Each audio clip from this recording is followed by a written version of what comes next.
So the Dallas Cowboys this Sunday night faces off versus the San Francisco 49ers. And if you're an old school Dallas Cowboys fan like me, you think about real rivalry. This is our rivalry. 19-19, it all comes down to Sunday night. And I know that the San Francisco 49ers have ended our season the last 2 years, but I don't care, Cowboys Nation. I want the smoke.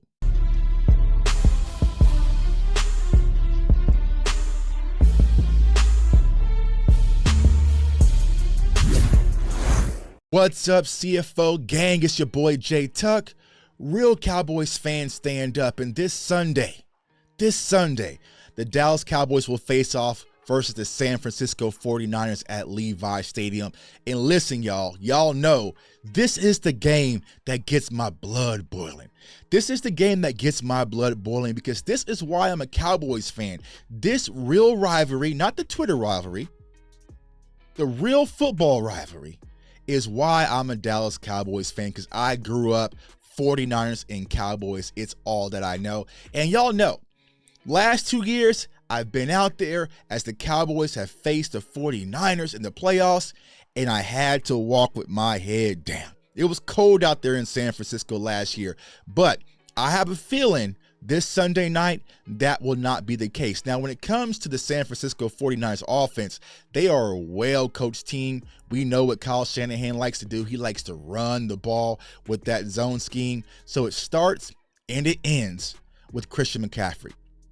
Christian McCaffrey is a very dynamic running back, can do a lot of different things in between the tackles, also outside the tackles, but also you have to consider him as a wide receiver because he can do a lot of things as a passing threat. But it just doesn't stop with Christian McCaffrey. They got Trent Williams, Brock Purdy, Mr. Irrelevant, who's looking pretty damn relevant to me, George Kittle, Debo, Brandon Ayuk, the list goes on and on. So they have a solid offense and a lot of guys that can test the Dallas Cowboys defense in a lot of different ways. Now, when it comes to the 49ers thus far for this 2023 NFL season, the 49ers are third in points per game, averaging 31.3. So they can put up some points.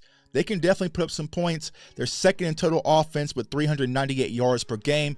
Passing offense is ninth in the NFL with 245 yards per game. Third in rushing with 153 yards per game. So they can be balanced. They can air you out a little bit, but they can also attack on the ground. So this is why I think that the Dallas Cowboys defense is going to be tested in ways they haven't been tested before. The last 2 years, they have averaged only 18 total turnovers throughout the span of the last 2 seasons, which is first in the NFL. So they just don't turn the ball over. So it's going to be interesting to see how does this Dallas Cowboys defense fare off if you can't go out there and just naturally create turnovers. Brock Purdy, like I said, Mr. Irrelevant. He's pretty high when it comes to his passer rating. He doesn't take a lot of chances. So it's going to be up to the Dallas Cowboys to go out there and create and make things happen. But like I said, where it's going to start is with Christian McCaffrey. They are going to run the ball. And salute to my guy, Professor O. If you're not following Professor O, I don't know what the hell y'all doing, man. He's the analytics guy, one of the sharpest people in our community. But he found this nugget. And when it comes to the San Francisco 49ers, they like to run to the left side. To the left. Right, because they have one of the best left tackles in all of football in Trent Williams. So rightfully so, you would want to run to the left side.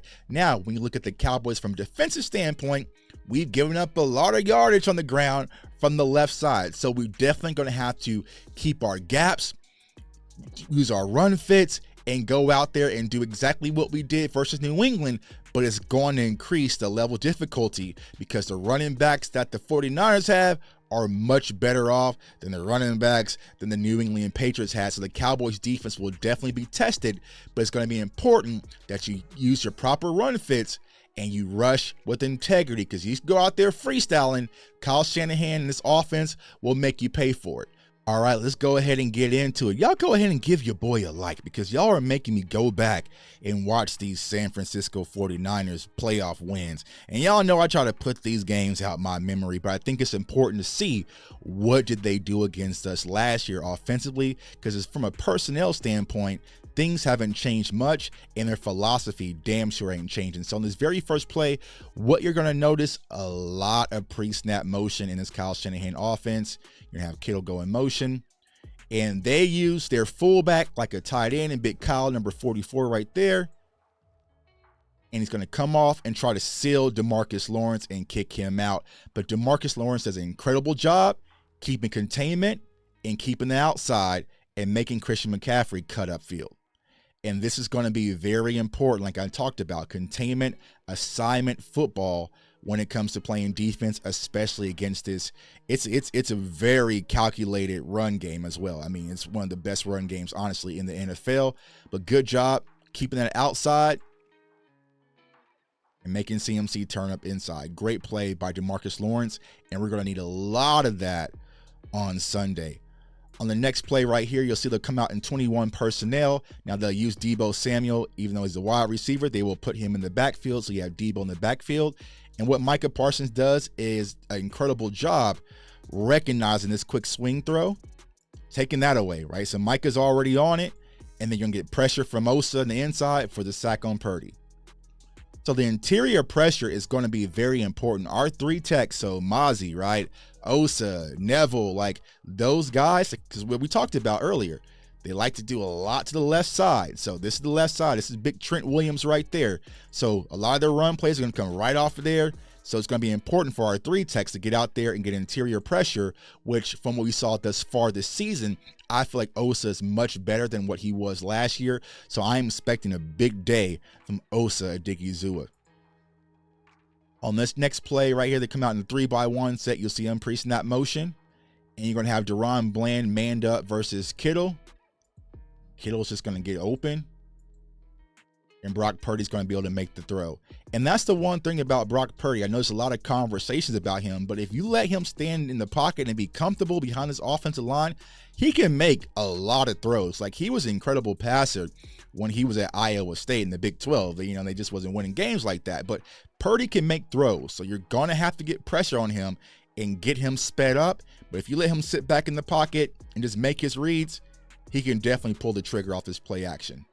And they're going to want to get the run game involved so they can go ahead and get to the play action. Now, on this next play right here, they come out in 21 personnel. Motion, so you use Kyle as an inline blocker. Play action boot, right? So once again, it's going to be important. You can't play hero ball because Micah Parsons kind of came crashing down. Now, Purdy isn't the most athletic quarterback, but he can definitely move the chains if need be. But you're going to have Brandon Ayuk on this deep crosser versus DaRon Bland. And I feel like this is going to be the matchup we're going to see Sunday. And DaRon Bland almost makes a play on the ball. But these plays are going to be important, right? Because the one thing the 49ers, they're just like us with the turnover margin. So if we get our opportunity to get our hands on the ball, every possession is going to be important on Sunday. So DaRon Bland couldn't come down with it, but it kind of shows some of the versatility. They're going to get their zone run game going. The play action, boot a little bit, deep cross. And like I said, Purdy can definitely let it fly a little bit.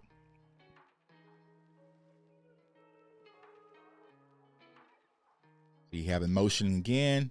Now they're using Kyle once again as a tight end. Christian McCaffrey comes out. Another motion. Play action. There's nowhere to go. Good coverage. Good coverage on the backside. And like I said, if you make Purdy hesitate a little bit, you can get pressure. Now, I will say this. He does a great job going through his progressions for a young player. I mean, for a 7th round pick. But with any quarterback, right, you got to disrupt the timing. And that's why backside coverage is going to be more important. But also, you got to get pressure. You got to get pressure and make him uncomfortable. And good job from D-Law in getting the sack right there. All right. So on this next play here, you're going to have Kittle and CMC lined up in the backfield. And once again, this kind of just shows, right, if Purdy is comfortable, he can make the throws. Hitting the rip. Hitting the rip. And, if you watch a lot of these clips from the last game, from the playoff game, they were kind of coming at DaRon Bland. So I expect DaRon Bland to have a much improved performance this year because he's going to be the guy that they're definitely going to try to attack. And I think that DaRon Bland is making a second-year leap, right? That was his first year, first playoff game, right, being a rookie. but I feel like he's much improved. So I feel like DaRon Bland's going to be much stickier in coverage. Like I said, when he's comfortable in the pocket, watch his hitches, going through his reads. So remember when we went through the Josh Dobbs video, when I told you to watch the stripe of his helmet, progression, turn, makes a throw. Now, I feel like when it comes to Dan Quinn, also to get pressure, you're going to have to get a little creative and watch him bring Donovan Wilson off this edge to get this pressure to cause a misthrow. So once again, just disrupt this timing. And I feel like the Cowboys can get there, but you got to have coverage on the backside. Because if not, they definitely have the wide receivers that can make you pay, because they are a yak team. They want to get the ball out quick, get it to Debo, get it to Brandon Ayuk, get it to CMC, and let them go do their thing, which is what the Cowboys are trying to do also offensively with this West Coast approach. Now, here's something I think the Cowboys need to do and give the 49ers a little bit taste of their own medicine. They'll use their fullback down the red zone, get those tough, grimy, dirty yards here. And as you see, it definitely has an impact. But overall, like I said, y'all, this is going to be a fun, old school game. And if you're like me, if you're an old school Cowboys fan, you are going to be ready for Sunday night, because this is one of my favorite rivalries in all of football. So comment, like, subscribe, turn on the notification bell so you do not miss out. I want everyone to stay safe, stay blessed, stay encouraged. In Cowboys Nation, let's go get this win.